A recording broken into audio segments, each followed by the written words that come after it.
तो हम फाइनली आ गए हैं डिफरेंशियल ज्योमेट्री के नेक्स्ट लेक्चर में, जिसमें मुझे पढ़ना है order of contact of a surface and a curve. ठीक है ना। हेडिंग करते हैं ऑर्डर ऑफ कांटेक्ट,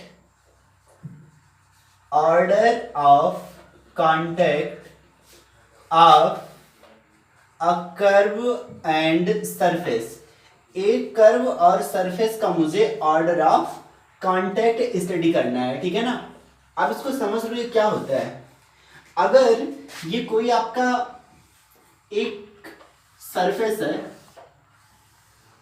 जिसकी इक्वेशन में दे रहा हूं phi of t equals to 0। ठीक है ना। ये एक सरफेस है phi of t equals to 0 और एक कर्व है कुछ u, और ऐसा है कि इस कर्व में और सरफेस में कुल P1 P2 ऐसे Pn पॉइंट्स ऐसे हैं जो इस कर्व में भी हैं और इस सरफेस में भी हैं। कर्व का इक्वेशन है vector r equals to what, r of t। ठीक है ना। अब हुआ क्या, n पॉइंट्स ऐसे हैं जो कर्व में भी हैं और सरफेस में भी हैं। तो मैं कहता हूं कि इस कर्व का इस सरफेस से n पॉइंट कांटेक्ट है। ठीक है ना। इन दैट केस मैं कहता हूं इस कर्व का इस सरफेस से n पॉइंट कांटेक्ट है। इसी को नोट कर लेते हैं। क्या हुआ कि if there are n common points, n common points in curve and surface, curve and surface, then we say that there is n point contact, n point contact। ध्यान दें, इसको आप n पॉइंट कांटेक्ट कह सकते हैं या contact of order n-1। ठीक है। देखो अगर n पॉइंट कांटेक्ट होगा तो n-1 ऑर्डर का होगा, मतलब जितने पॉइंट कांटेक्ट होगा उससे एक कम ऑर्डर का होगा। ठीक है ना। इसे कहेंगे n point contact or contact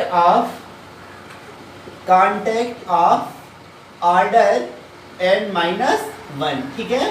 तो इसे आप चाहे n पॉइंट कांटेक्ट बोल दें, चाहे कांटेक्ट ऑफ ऑर्डर n-1 बोल दें। ठीक है ना। तो ये काम की बात है। अब आप सुनो, अगर मैं आपसे कहूं कि इस कर्व और सरफेस का मुझे कॉमन पॉइंट कैसे फाइंड करना होगा। भाई कॉमन पॉइंट का मतलब है कर्व और सरफेस का इंटरसेक्शन पॉइंट, है ना। और इंटरसेक्शन पॉइंट के लिए मुझे इन दोनों के इक्वेशन को हल करना होगा। कौन कौन से इक्वेशन को हल करना होगा। तो मेरा पहला इक्वेशन है vector r equals r of t and दूसरा equation phi of t equals to 0। इन दोनों इक्वेशन के जितने सोल्यूशन होंगे वे t के वे वैल्यूज होंगे जिनकी करस्पॉन्डिंग कर्व और सरफेस में कॉमन पॉइंट मुझे मिल रहे हैं। ठीक है ना। अच्छा तो देखते हैं, आओ इसी को आगे बढ़ाते हैं। Let t be a common point, मैं इसको t0 लिख रहा हूं, t0 be a common point in curve and surface. अच्छा मैंने ऐसा मान लिया कि t0 एक ऐसा पॉइंट है जो कर्व में भी है और सरफेस में भी है। अब भाई अगर ये कर्व में भी है सरफेस में भी है तो डेफिनेटली इस इक्वेशन को भी सेटिस्फाई करेगा और इस इक्वेशन को भी सेटिस्फाई करेगा, जैसा कि मैंने माना है कि यह कर्व में भी है और सरफेस में भी है। चलो बढ़िया बात है। इसलिए अगर ये t0 इस प्लेन के इक्वेशन को सेटिस्फाई करेगा तो फाई ऑफ t0 क्या हो जाएगा, 0 हो जाएगा और ये वैल्यू भी इसके बराबर हो जाएगी, वेक्टर r इक्वल हो जाएगा r ऑफ t0 की। ठीक है। चलो तो ये काम की बात है। कुछ टाइम के लिए इसको मैं मान लेता हूं इक्वेशन नंबर फर्स्ट। एक बात, इक्वेशन ऑफ प्लेन क्या दिया था, फाई ऑफ टी। इसको अगर मैं चाहूं तो लिख सकता हूं phi of t plus t0 minus t0। इसमें तो कोई बुराई है नहीं, ऐसा ही तो है। अच्छा इस टर्म को आप ऐसे लिख दो, phi of t0 plus t minus t0। इसमें तो कोई बुराई है नहीं। अब आप ऐसा करो। ठीक है। इतना करने के बाद इसको टेलर्स थ्योरम का यूज करते हुए इसको एक्सपेंड कर दो, ठीक है। चलो एक्सपेंड करते हैं, तो लिखना आप using Taylor's theorem we expand phi of t about t naught in the powers of t minus t naught, ठीक है ना। देखो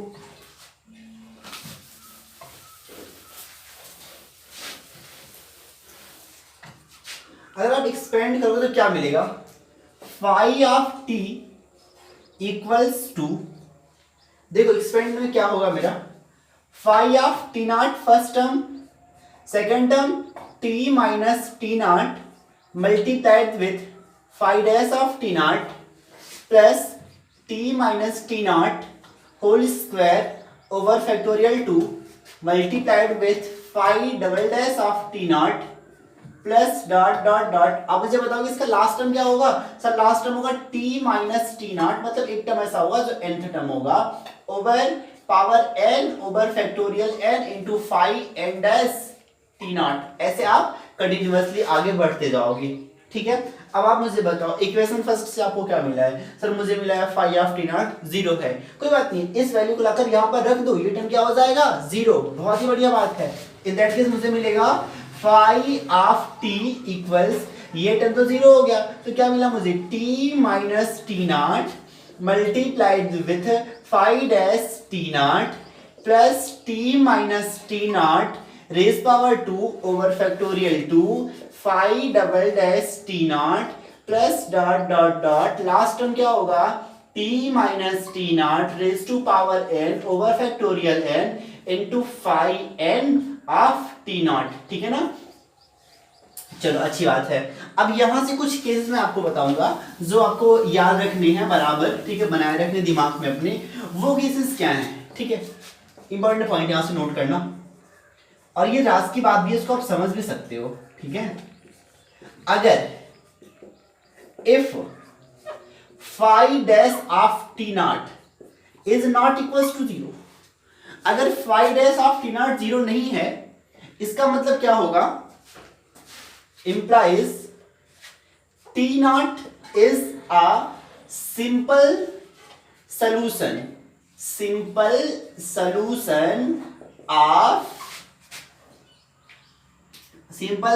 of phi of t and vector r of t. r of t is what? Equation of curve. Phi of t is what? Equation of plane. कहने का मतलब यह है कि अगर phi dash t naught जो है वो 0 नहीं है, तो मैं कहूंगा कि टी नॉट एक सिंपल सोल्यूशन है, मतलब फाई ऑफ टी और आर ऑफ टी का केवल एक ही सोल्यूशन होगा टी नॉट, कब, जब phi dash of t naught 0 नहीं होगा, ठीक है। अगर एक ही सोल्यूशन होगा, इसका मतलब क्या है, उन वे दोनों एक दूसरे को किसी एक पॉइंट पर इंटरसेक्ट कर रहे हैं, यानी एक कॉमन पॉइंट है, और जब एक कॉमन पॉइंट होता है तो उसे क्या बोलते हैं, वन पॉइंट कांटेक्ट, ठीक है। एक बात बताइए, वन पॉइंट कांटेक्ट को कितने ऑर्डर का कांटेक्ट कहा जाएगा, सर 0 ऑर्डर का कांटेक्ट। अरे भाई जितने पॉइंट कांटेक्ट होगा उससे एक कम ऑर्डर का कांटेक्ट होगा, तो बताओ one point contact implies contact of 0 order, ठीक है ना। तो इसी को हम 0 ऑर्डर का कांटेक्ट भी कहते हैं। नेक्स्ट बात, if phi dash of t naught equals to 0 and phi double dash t naught is not equals to 0, ठीक है। अगर phi dash t not equal to 0 है, तो then two values of t naught will exist। t naught की दो values मुझे मिलेगी, ठीक है ना। अगर दो वैल्यूज मिलेंगे तो क्लियर है भाई, दो पॉइंट पर इंटरसेक्ट करेंगे, अगर दो पॉइंट पर इंटरसेक्ट करेंगे तो 2 पॉइंट कांटेक्ट होगा, और 2 पॉइंट कांटेक्ट होगा तो फर्स्ट ऑर्डर का कांटेक्ट होगा, ठीक है। इसको लिख लो आप आगे फटाफट, क्या सर, ये होगा 2 पॉइंट कांटेक्ट, और 2 पॉइंट कांटेक्ट को हम क्या बोलते हैं, वन ऑर्डर, या इसको बोल दो आप first order contact, first order contact, ठीक है ना। इसी प्रकार if phi T not zero है, phi dash T not zero है, phi double dash T not zero है, ठीक है ना। ऐसे dot dot dot phi N dash T not zero है और phi N plus one T not zero नहीं है। इसका मतलब क्या है, इसका यंथ डेरिवेटिव टी नॉट पर जीरो आ रहा है, परंतु n plus one derivative zero नहीं आ रहा है। अब आप मुझे बताओ, जब पहला डेरिवेटिव जीरो था तो कहते 2 पॉइंट कांटेक्ट, जब दूसरा डेरिवेटिव जीरो होगा तब क्या कहेंगे 3 पॉइंट कांटेक्ट, जब तीसरा होगा तो 4 पॉइंट कांटेक्ट। आप मुझे आप ऐसे समझ लो, देखो यहां से अगर पहला डैश जीरो था तो फर्स्ट ऑर्डर कांटेक्ट, ठीक है, और यहां पर अगर यनवा डैश जीरो है तो यन ऑर्डर का कांटेक्ट। आप मुझे बताइए यन ऑर्डर का कांटेक्ट है तो कितने पॉइंट का कांटेक्ट होगा, n प्लस वन पॉइंट का कांटेक्ट होगा, क्लियर ना भाई। अच्छा, यानी यहां से मैं लिखूंगा then contact will be n point contact, n point मैं गड़बड़ कर रहा हूं, contact will be n plus one point contact, ठीक है ना। ऑर्डर क्या होगा, and n order contact, n order contact, ठीक है। अच्छा, अब आप मुझे बताइए फिफ्थ ऑर्डर का अगर कांटेक्ट करवाना है तो उसका फिफ्थ डेरिवेटिव टी नॉट पर जीरो होना पड़ेगा, ठीक है। टी नॉट क्या है, वो करस्पॉन्डिंग पॉइंट जहां पर वह इंटरसेक्ट कर रहा है। पक्की बात।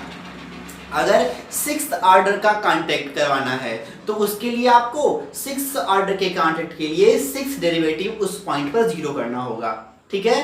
पॉइंट 7 पॉइंट कांटेक्ट, अब सीधा सा मतलब समझ लेना कि 7 पॉइंट कांटेक्ट का मतलब क्या है, 6 ऑर्डर का कांटेक्ट, 6 ऑर्डर का कांटेक्ट 7 पॉइंट कांटेक्ट होगा, 7 ऑर्डर कांटेक्ट 8 पॉइंट कांटेक्ट होगा। ये बातें आपने अच्छे से समझ ली है, ठीक है। अब देखो इसको आप नोट कर लो, फिर मैं इनको कुछ क्वेश्चन करता हूं अच्छे से, ठीक है। देखिए मैंने क्वेश्चन नोट कर दिया आपके सामने। So that the curve x equals to t, y equals to t square, z equals to t cube has 6 point contact with the parabola x square plus z square equals to y at origin. आपको बताना है कि ये जो curve है वह origin पर parabola के साथ कौन सा कांटेक्ट कर रहा है, 6 पॉइंट। मैंने गड़बड़ कर दी, ये पैराबोला नहीं, ये पैराबोलाइड है, ठीक है, पैराबोलाइड है।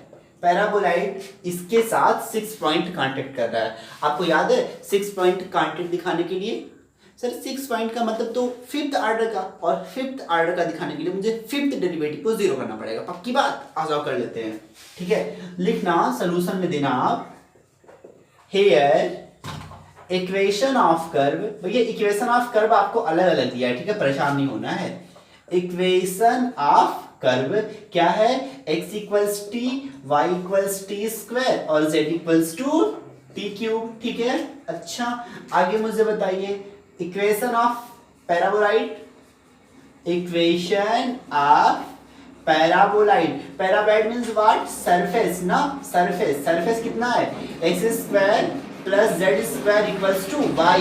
अभी क्या करना है मुझे, कांटेक्ट का ऑर्डर निकालना है, और ऐसा करते हैं फॉर इंटरसेक्शन, फॉर इंटरसेक्शन क्या करूंगा मैं भाई, इन दोनों का इंटरसेक्शन निकालने का क्या रास्ता है, इनको रख दो ऐसे, ठीक है, इंटरसेक्शन। इसको आप फाई के फॉर्म में लिख लो।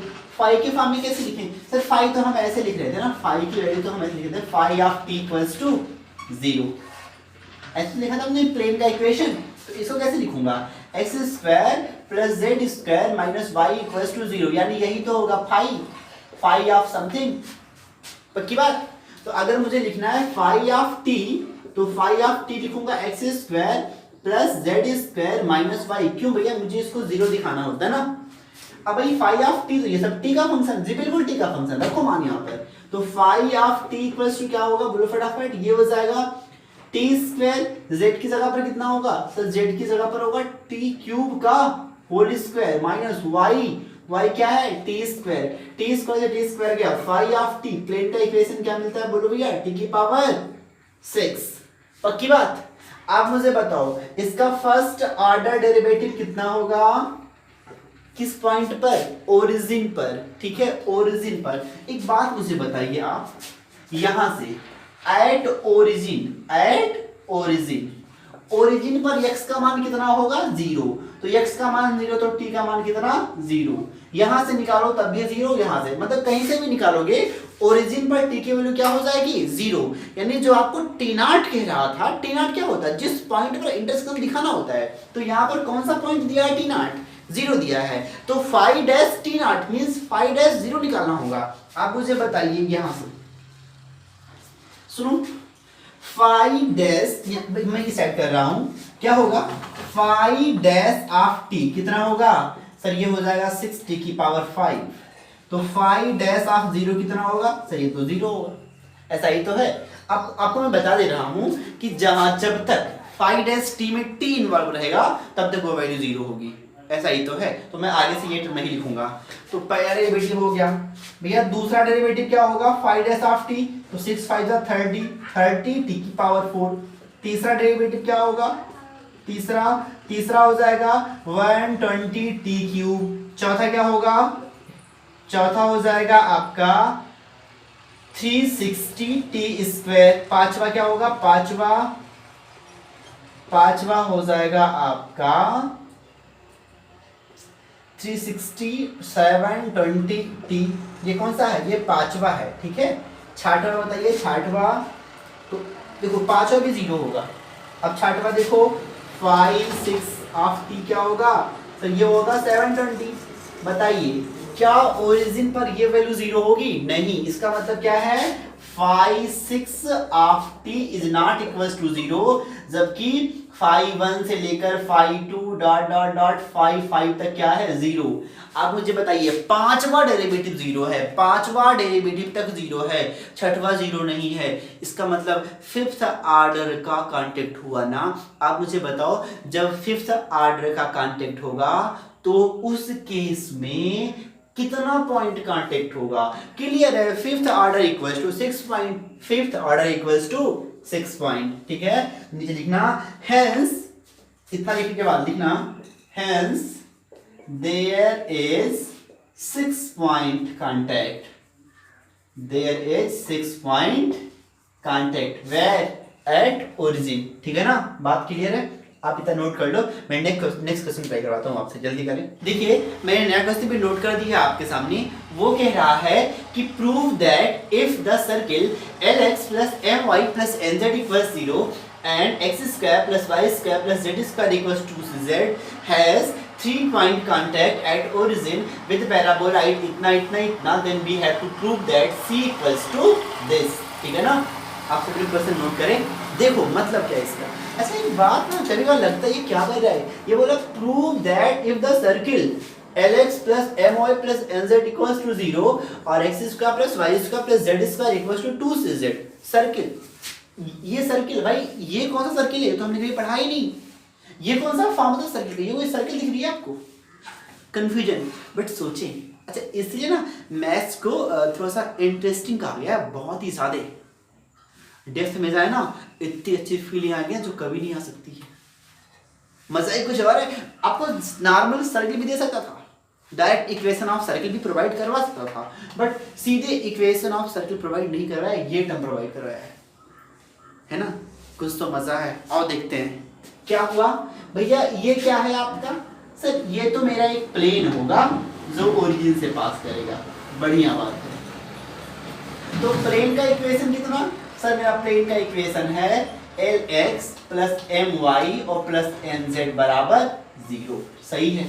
ये क्या है सर, ये तो स्फेयर होगा, बढ़िया बात है। तो ये हो गया आपका स्फेयर, ठीक है। ये 3D वाला स्फेयर है, याद रखना दिमाग में। मुझे सर्किल तो लग रहा है स्फेयर क्या बोल रहे हैं। तो इस स्फेयर का इक्वेशन क्या होगा sir, X square plus Y square और plus Z square equals to 2cz। अच्छा एक बात मुझे बताइए, अगर मैं कहूं प्लेन और सर्किल एक दूसरे को जहां इंटरसेक्ट करते हैं उनका चेहरा कैसा है, जहां पर इंटरसेक्ट करते हैं। देखो देखो, जहां पर इंटरसेक्ट करते हैं वो कुछ ऐसे दिख रहे हैं, गौर करो, ऐसे। इसी सर्किल में दोनों लोग इंटरसेक्ट करेंगे, है ना। मैंने आपको पहले वीडियो में बताई है कि प्लेन और स्फीयर का इंटरसेक्शन सर्किल होता है। हाँ जी, तो ये सर्किल आपको कहा है, दो इक्वेशन दिया, कहने का मतलब कहा दोनों इक्वेशन का हल निकालो भाई, हल तो सर्किल बनेगा। और वही सर्किल एक पैराबोलाइड से ओरिजिन पर 3 पॉइंट कांटेक्ट करेगा, देन आपको C इक्वल्स टू ये प्रूव करना है। मजा आ गया ना क्वेश्चन में, है तो ढंग का। सोच लो, प्लेन और स्फीयर का इंटरसेक्शन सर्किल, और वो सर्किल किसी पैराबोलाइड से ओरिजिन पर 3 पॉइंट कांटेक्ट कर रहा है, तो आपको प्रूव करना है कि C की वैल्यू इतनी होगी। करें? यस, स्टार्ट करते हैं। क्या करना है जी? 3 पॉइंट कांटेक्ट है, मतलब सेकेंड ऑर्डर का डेरिवेटिव 0 कर देना है। प्लेन का भी हो जाएगा और कर्व का भी हो जाएगा। करें? चलो देखते हैं। बोले सर ऐसा करो कि पहले सर्किल का इक्वेशन निकालो, नाप लो, चक्कर में मत निकालो, दोनों को लेकर चलो, सही है ना।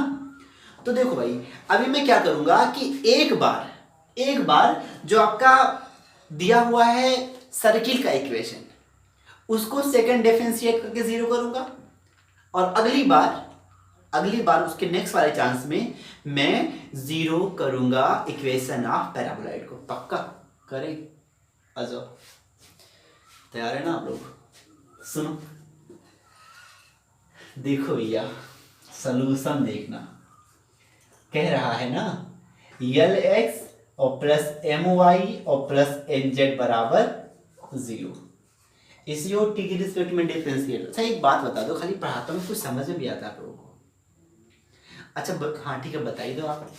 अगर किसी कर्व को या किसी इक्वेशन को डिफरेंशियल ज्योमेट्री में टी के रिस्पेक्ट में डिफरेंशिएट करते हैं तो सिंबल क्या लगता है? डॉट की डैश,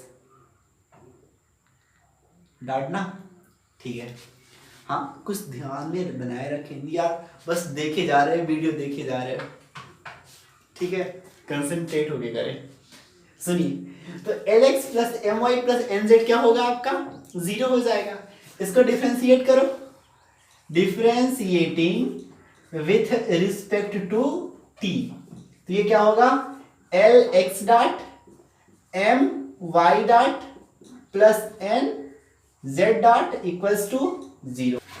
अब देखो इक्वेशन ऑफ जो नेक्स्ट है स्फीयर का इक्वेशन, वो क्या दिया है sir? X square plus Y square plus Z square equals to 2cz। Differentiate करो, differentiating with respect to what? t। ये क्या होगा? 2x x डॉट, मुझे कुछ बताना नहीं है इसमें, 2y y dot, 2z z dot equals to 2c z dot, ठीक है ना। बताओ ओरिजिन पर इनका क्या हाल होगा? एट ओरिजिन सर, ओरिजिन पर तो एक्स वाई जेड सब कुछ क्या हो जाएगा? 0। बढ़िया बात है, तो रख दो 0। क्यों? आपको तो सारी बातें ओरिजिन पर ही करनी है। तो ये क्या होगा? बोलो फटाफट। 0 plus 0 plus 0 equals to 2cz dot. c यहाँ आकर क्या हो जाएगा? 0। तो z डॉट की वैल्यू क्या मिल जाएगी आपको? 0। z डॉट अच्छा नहीं बन रहा है, सुंदर बनाओ। z डॉट की वैल्यू क्या बन जाएगी? 0। अगर आप z डॉट की वैल्यू इक्वेशन फर्स्ट में रखोगे using z dot in equation first, बताओ क्या मिलेगा आपको? सर मुझे मिल जाएगा Lx dot plus My dot और प्लस ये बराबर 0। तो यहां से Lx बराबर क्या पाओगे? My डॉट, तो x डॉट बराबर My डॉट ओवर क्या मिल जाएगा आपको? L। इसको बचा के रखो, भविष्य में काम आएगा, ठीक है। इसको मान लेते हैं इक्वेशन नंबर सेकंड और इसको मान लेते हैं इक्वेशन नंबर थर्ड, ठीक है। हाँ, तो अभी मुझे मिला था ये टर्म, ये क्या है? इक्वेशन सेकंड, ठीक है। लिख लो बाद में, फ्रॉम इक्वेशन सेकंड मुझे इतनी बातें मिल चुकी हैं, है ना। इसको ऐसा करो दोबारा फिर डिफरेंशिएट, अच्छा बाद में करेंगे, पहले इसको काट तो दें। चलो कट गया भैया, 2 से 2 कट गया। दोबारा फिर डिफरेंशिएट करो तो यहाँ पर u इंटू वी लग जाएगा। देखो फर्स्ट टर्म इंटू सेकेंड का डिफरेंशिएशन डबल डॉट हो जाएगा, plus second term into first का डिफरेंशिएशन सर एक्स डॉट ही होगा, प्लस यहाँ पर भी ऐसा ही होगा तो y double dot plus y dot into Y dot plus z into z double dot plus z dot into z dot equal to 2cz double dot. ऐसा करो, इसको लिख दो x double dot plus x dot का square y double dot z double dot plus z dot का square equal to 2cz double dot. आप मुझे बताओ भाई थर्ड 3 पॉइंट कांटेक्ट है तो सेकंड डेरिवेटिव तो 0 होगा। अच्छा ठीक है, अप्लाई करो। एट ओरिजिन क्या होगा भैया, सब x y z क्या हो जाएंगे 0, x बराबर 0, y बराबर 0, z बराबर 0। तो ये टर्म खत्म, ये क्या बचा x डॉट स्क्वायर, ये क्या बचा सर ये तो 0 हो गया, ये बचा y डॉट स्क्वायर, ये 0 हो गया, ये बचा z dot square equals to 2cz double dot. मतलब मुझे यहाँ से एक बड़ा प्यारा सा टर्म मिला है, वो क्या मिला है x dot square plus y dot square plus z dot square equals to 2cz double dot. हाँ देखिए आगे बढ़ेंगे कैसे, x डॉट स्क्वायर आपको पता है, अभी मैंने पहले निकाला था, आपने नोट भी किया होगा अपनी कॉपी में कि z डॉट की वैल्यू क्या है 0, तो ये क्या हो जाएगा 0, ठीक है ना। तो मैं लिखूंगा x dot square plus y dot square equals to 2cz double dot. क्यों भैया, क्योंकि मैंने पहले प्रूफ कर दिया है z डॉट की वैल्यू क्या हो जाएगी 0।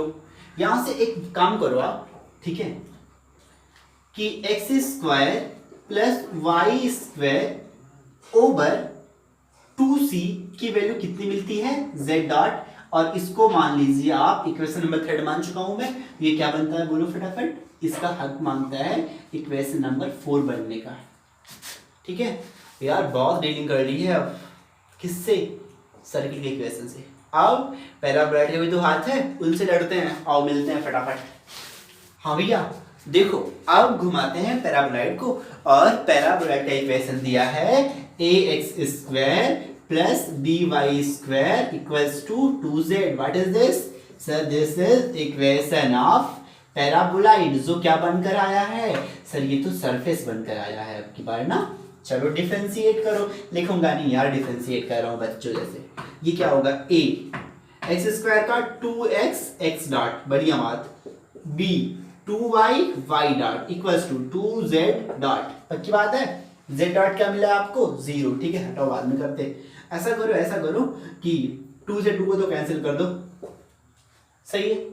अगेन फिर आपको मिलता है ax x dot plus by y dot equals to z dot, again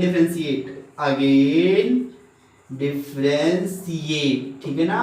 क्या होगा a x into X double dot plus x dot into X dot होगा, दैट इज x डॉट का स्क्वायर, अच्छी बात है ना। b y into Y double dot plus b y dot का square equals z double dot, सही है कि नहीं। एक बात मुझे बताइए, ठीक है, ओरिजिन वाली कंडीशन अप्लाई कर दीजिए।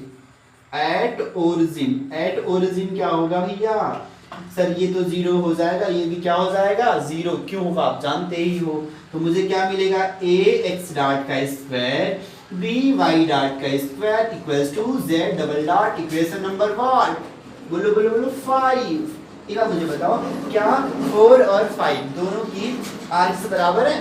हाँ जी, तो एलएचएस भी बराबर कर दो, क्या लगता है अपने का, ठीक है। चलो इसको मैं मिटा दूँ ना ऊपर से, आपने नोट तो कर लिया सबने, नहीं तो हम तो देखिए तो नोट तो कर ही नहीं। चलो सुनो, इक्वेशन 4 कह रहा है, लिख लो फ्रॉम इक्वेशन 4 एंड 5। इक्वेशन 4 और 5 से क्या पाओगे आप सर, मुझे मिलेगा x dot square plus y dot square over 2c equals to ax square plus by dot square, और तो कुछ है नहीं, ठीक है। अभी आप डॉट देखो, क्वेश्चन में आपको c की वैल्यू बतानी है ना, तो c की वैल्यू बता दो फटाफट। x dot square plus Y dot square over A, ये क्या होगा बोलो फटाफट सर, ये होगा X dot square plus V Y dot square equals to, मुझे क्या मिलेगा 2c। आपने एक बात नोटिस करी होगी ना कि मैंने यहाँ पर 2c गलती से लिख दिया, 2 तो कट चुका था ऊपर से ही ना, तो यहाँ पर 2c नहीं होगा, केवल क्या होगा 2 होगा। सही है। अभी आप मुझे बताओ फ्रॉम इक्वेशन थर्ड आपको क्या मिला है सर, मुझे मिला है x इक्वल्स टू क्या minus m over l into Y dot, इसको लाकर यहाँ रख दो तो x डॉट क्या होगा sir, m square over l square into Y dot square plus Y dot square over a m square over l square into Y dot square plus b y dot square बराबर c. Y से y cut जाएगा ऊपर नीचे, इसकी cross multiply कर दो तो m square होगा प्लस एल स्क्वायर होगा ओवर ए एम स्क्वायर होगा प्लस वी एल स्क्वायर होगा, एल स्क्वायर इसको कैंसिल हो जाएगा इक्वल्स टू सी। और ये क्या बन जाएगी आपकी सी की वैल्यू। गौर से देखो यही आपको प्रूव करना था, हेंस प्रूव्ड। पक्की बात है कि नहीं? ये थोड़ा सा कैलकुलेशन कर लेना ना, ये इसमें क्या फालतू में राइट करें ना। ठीक है चलो मजा करते हैं। अभी टाइम कितना हुआ? ठीक है तो इस लेक्चर में इतना ही, बाकी बातें नेक्स्ट टाइम पकड़ते हैं। पक्की बात।